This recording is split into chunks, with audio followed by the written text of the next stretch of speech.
Hi friends, ഉമ്മുൽ വ്ളോഗിലേക്ക് എല്ലാവർക്കും സ്വാഗതം. അപ്പോൾ നമ്മളിന്ന് വന്നിട്ടുള്ളത് ഇതാണ്ടോ, ഇതെൻ്റെ റേഷൻ കാർഡാണ്. അതായത് ഇന്നത്തെ വീഡിയോ വളരെ ഉപകാരപ്രദമായൊരു വീഡിയോ ആണ് നമ്മൾ ചെയ്യുന്നത്. ഇതെൻ്റെ റേഷൻ കാർഡാണ്. ഞാനിപ്പോൾ താമസിക്കുന്നത് വാടക വീട്ടിലാണ്. അപ്പോൾ എനിക്ക് റേഷൻ കാർഡ് ഞാൻ എങ്ങനെ ഉണ്ടാക്കി എന്നുള്ളതാണ് ഞാൻ പറയുന്നത്. അതായത് വാടക വീട്ടിൽ താമസിക്കുന്ന ആളുകൾക്ക് അധികം റേഷൻ കാർഡ് എങ്ങനെ ഉണ്ടാക്കുക എന്നറിയില്ല. അവർക്ക് സ്വന്തമായിട്ട് വീടുണ്ടാവില്ല, ഭൂമി ഉണ്ടാവില്ല. അപ്പോൾ എങ്ങനെയാണ് റേഷൻ കാർഡ് നമ്മൾ അപേക്ഷിക്കുക എന്നുള്ളൊരു കൺഫ്യൂഷൻ ഉണ്ടാവും. അപ്പോൾ എങ്ങനെയാണ് നമ്മൾ വാടക വീട്ട് താമസിക്കുന്ന ആൾക്കാർ റേഷൻ കാർഡ് ഉണ്ടാക്കുക എന്നുള്ളൊരു വീഡിയോ ആയിട്ടാണ് ഇന്ന് ഞാൻ വന്നിട്ടുള്ളത്. അപ്പോൾ നമുക്ക് നേരെ എന്തൊക്കെ വേണ്ടി എങ്ങനെ ചെയ്യേണ്ടി നോക്കാം. അപ്പോൾ എൻ്റെ ചാനൽ ആദ്യമായിട്ട് കാണുന്ന ആൾക്കാരാണെങ്കിൽ എൻ്റെ ചാനലൊന്ന് സബ്സ്ക്രൈബ് ചെയ്യുക, ബെല്ലേക്ക് നിൽക്കുക, ഓളെന്ന ചിഹ്നം പ്രസ് ചെയ്തിട്ട് വീഡിയോ ഇഷ്ടപ്പെട്ടാൽ ഷെയർ ചെയ്യുക. ആരാണ് വാടക വീട്ടിൽ താമസിച്ച് റേഷൻ കാർഡിന് ബുദ്ധിമുട്ടാവുന്നത് അവർക്കൊക്കെ ഒന്ന് അയച്ചു കൊടുക്കുക. അപ്പോൾ നമുക്ക് ആദ്യം ഇതിക്ക് വേണ്ട സാധനങ്ങൾ എന്തൊക്കെയാണെന്ന് നോക്കാം. ആദ്യമായിട്ട് നമുക്ക് വേണ്ട സ്ഥിരതാമസ സർട്ടിഫിക്കറ്റാണ്. ആദ്യം നമുക്ക് വേണ്ട സ്ഥിരതാമസ സർട്ടിഫിക്കറ്റാണ്. അപ്പോൾ ഈ സ്ഥിരതാമസ സർട്ടിഫിക്കറ്റ് എന്ന് പറഞ്ഞാൽ ഇതാണ്. നമ്മൾ ഈ മുനിസിപ്പാലിറ്റി ഏത് പഞ്ചായത്താണോ മുനിസിപ്പാലിറ്റിയാണോ അവിടെ സ്ഥിരമായിട്ട് താമസിക്കുന്ന ആളാണെന്ന് അറിയാനുള്ളൊരു സർട്ടിഫിക്കറ്റാണ് ഈ സ്ഥിരതാമസ സർട്ടിഫിക്കറ്റ്. ഇത് കണ്ടോ, സ്ഥിരതാമസ സർട്ടിഫിക്കറ്റ്. അപ്പോൾ ഇത് എടുക്കാൻ പോകണമെങ്കിൽ എന്താണ് നമ്മൾ ആദ്യം കൊണ്ടുപോകേണ്ടത് എന്നുള്ളത് ചോദിച്ചാൽ അടുത്ത രേഖ നമ്മൾ വാടകയ്ക്ക് താമസിക്കുമ്പോൾ ഇതുപോലൊരു എഗ്രിമെൻറ്റ് പേപ്പർ ഉണ്ടാവും. നമ്മൾ ഇന്ന ആളെ വീട്ടിൽ ഇന്ന രീതിയിൽ ഇന്ന വാടകയ്ക്ക് ഇത്ര രീതിയിൽ താമസിക്കുകയാണെന്നുള്ള വരും എന്താണ് എഗ്രിമെൻറ്റ്. എത്ര രൂപ കൊടുത്ത് ഇത്ര സാധനം ആ വീട്ടിൽ എന്തൊക്കെയാണ് ഉള്ളത്, എന്താ ഏതാന്നൊക്കെ ഇതിൽ തന്നെ കാണാം. ഈ എഗ്രിമെൻറ്റ് പേപ്പറിലുണ്ടാവും എങ്ങനെയാണെന്നുള്ളത്. ഈ എഗ്രിമെൻറ്റ് പേപ്പറും നമ്മുടെ ആധാർ കാർഡും പോയിട്ട് നേരെ അക്ഷയ സെൻറ്ററിൽ പോയിട്ട് അക്ഷയ സെൻറ്ററിൽ അപേക്ഷിക്കുക. അക്ഷയ സെൻറ്ററിൽ പോയിട്ട് ഈ എഗ്രിമെൻറ്റ് പേപ്പർ കൊടുത്തിട്ട് പറയാം എനിക്ക് റേഷൻ കാർഡിൻ്റെ ആവശ്യത്തിന് ഒരു സ്ഥിരതാമസ സർട്ടിഫിക്കറ്റ് വേണമെന്ന് പറയും. അപ്പോൾ അവർ ഉപയോഗിക്കും വാടകയ്ക്കാണെങ്കിൽ വാടകേൻ്റെ എഗ്രിമെൻറ്റ് പേപ്പർ ചോദിക്കും. അപ്പോൾ ഈ പേപ്പർ കൊടുത്തിട്ട് അപേക്ഷ കൊടുത്ത് ഏറിപ്പോയാലൊരു 7-8 ദിവസം, ചുരുങ്ങിപ്പോൾ ഒരു 10 ദിവസത്തിനുള്ളിൽ നമുക്ക് സ്ഥിരതാമസ സർട്ടിഫിക്കറ്റ് കിട്ടും. ചില അക്ഷയ സെൻറ്ററിൽ വേണമെങ്കിൽ നമ്മളോട് ഇങ്ങനെ ആവശ്യപ്പെടും, അതായത് ഓണർ സമ്മതപത്രം ഉണ്ടോയെന്ന്. അപ്പോൾ ഓണറോട് വിഷയം പറഞ്ഞാൽ നമുക്ക് എന്ത് ചെയ്യും, ഓണറോട് കാര്യം പറഞ്ഞിട്ട് അവരുടെ സമ്മതപത്രം എഴുതിയിട്ട് അവർക്ക് സമ്മതമാണെന്ന് എഴുതിയിട്ട് ഒപ്പിട്ടിട്ട് വാങ്ങിയിട്ട് ആ സമ്മതപത്രം കൂടി ഇതിൻ്റെ കൊടുത്ത് കൊടുത്താൽ മതി. പക്ഷേ ഞാൻ എടുത്തിരിക്കുന്നത് അക്ഷയ വഴിയൊന്നുമല്ല. ഞാൻ തുടങ്ങിയത് ഞങ്ങളെ പനപ്പനാട് മുനിസിപ്പാലിറ്റി വഴിയാണ് ചെയ്തത്. അന്നൊക്കെ മുനിസിപ്പാലിറ്റി വഴിയാണ് കൊടുത്തിരുന്ന സ്ഥിരതാമസ സർട്ടിഫിക്കറ്റ്. അപ്പോൾ പഞ്ചായത്ത് പോയി മുനിസിപ്പാലിറ്റി പോയിട്ട് അപേക്ഷ കൊടുത്ത് മുനിസിപ്പാലിറ്റിയാണ് എനിക്ക് കിട്ടിയത്. പക്ഷേ ഇപ്പം മുനിസിപ്പാലിറ്റി വഴിയല്ല, ഇപ്പം ഡയറക്റ്റ് അക്ഷയ വഴിയാണ്.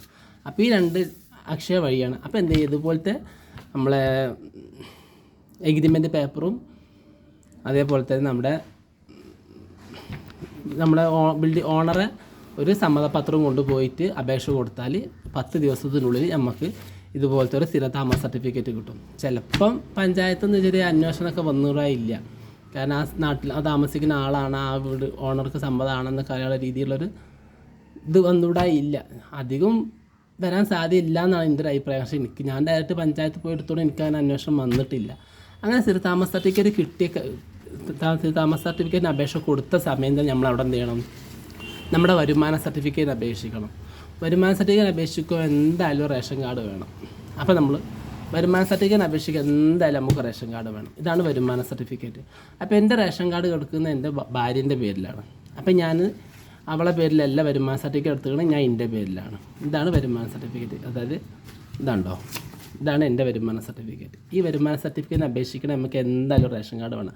അപ്പോൾ ആ റേഷൻ കാർഡ് എങ്ങനെ കിട്ടുമെന്ന് ചോദിച്ചാൽ നമ്മുടെ തറവാട്ടിൽ നിന്ന് വേറെ അങ്ങോട്ട് പോകുന്നതാണെങ്കിൽ ആ തറവാട്ടത്തെ റേഷൻ കാർഡിൽ നമ്മളെ പേരുണ്ടാവും.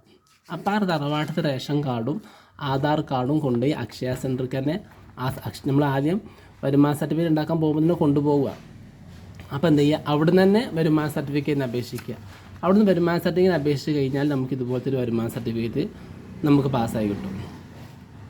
അതും ഇതേമാതിരി തന്നെ 7-8 ദിവസത്തിനുള്ളിൽ നമുക്ക് വരുമാന സർട്ടിഫിക്കറ്റ് പാസ്സായി കിട്ടും. അപ്പോൾ നമുക്കിത് ഒരുമിച്ച് കിട്ടും. അതായത് നമ്മൾ സ്ഥിരതാമസ സർട്ടിഫിക്കറ്റിന് അപേക്ഷ കൊടുക്കണം അന്ന് നമ്മൾ പോവുകയാണെങ്കിൽ പാസ്സായിക്കണമെങ്കിൽ ചിലപ്പോൾ 2 കൂടി ഒരുമിച്ച് നമുക്ക് കിട്ടും. അപ്പോൾ ആ 2 കൂടി ഒരുമിച്ച് കിട്ടിയ സമയത്ത് നമ്മൾ എന്ത് ചെയ്യുക, ഈ 2 സാധനവും അതായത് നമ്മുടെ സ്ഥിരതാമസ സർട്ടിഫിക്കറ്റും വരുമാന സർട്ടിഫിക്കറ്റും പിന്നെ ആരൊക്കെ വീട്ടിൽ ചേർത്താനുള്ളത്. ഇപ്പോൾ ഒരു ഉദാഹരണം പറയുകയാണെങ്കിൽ എൻ്റെ വീട്ടിൽ ഞാനും എൻ്റെ വൈഫ് 2 കുട്ടികളും, അതിലൊരാൾ ചേർത്തിട്ടില്ല, ഒരാളുടെ ചേർത്തിട്ടുള്ളൂ. അപ്പോൾ ഞാനും എൻ്റെ ഭാര്യൻ്റെതും എൻ്റെ ആധാർ കാർഡും എൻ്റെ ഭാര്യൻ്റെ ആധാർ കാർഡും എൻ്റെ മോളെ ആധാർ കാർഡും കൊണ്ട് ഞാൻ പോയി. അതിൻ്റെ കൂട്ടത്തിൽ എൻ്റെ ഭാര്യൻ്റെ ഒരു ഫോട്ടോസും കൊണ്ടുപോയി. എന്നിട്ട് അക്ഷയ സെൻറ്ററിൽ പോയിട്ട് നമുക്ക് പറഞ്ഞാൽ മതി റേഷൻ കാർഡിന് അപേക്ഷിക്കാനാണെന്ന് പറഞ്ഞാൽ റേഷൻ കാർഡിന് അപേക്ഷയായിട്ട് കിട്ടും. പിന്നെ മുൻഗണന എന്ന് പറഞ്ഞാൽ ഞങ്ങൾ തറവാട്ടത്തെ റേഷൻ കാർഡിൽ ഞങ്ങൾ ചുമന്ന കാർഡായിരുന്നു.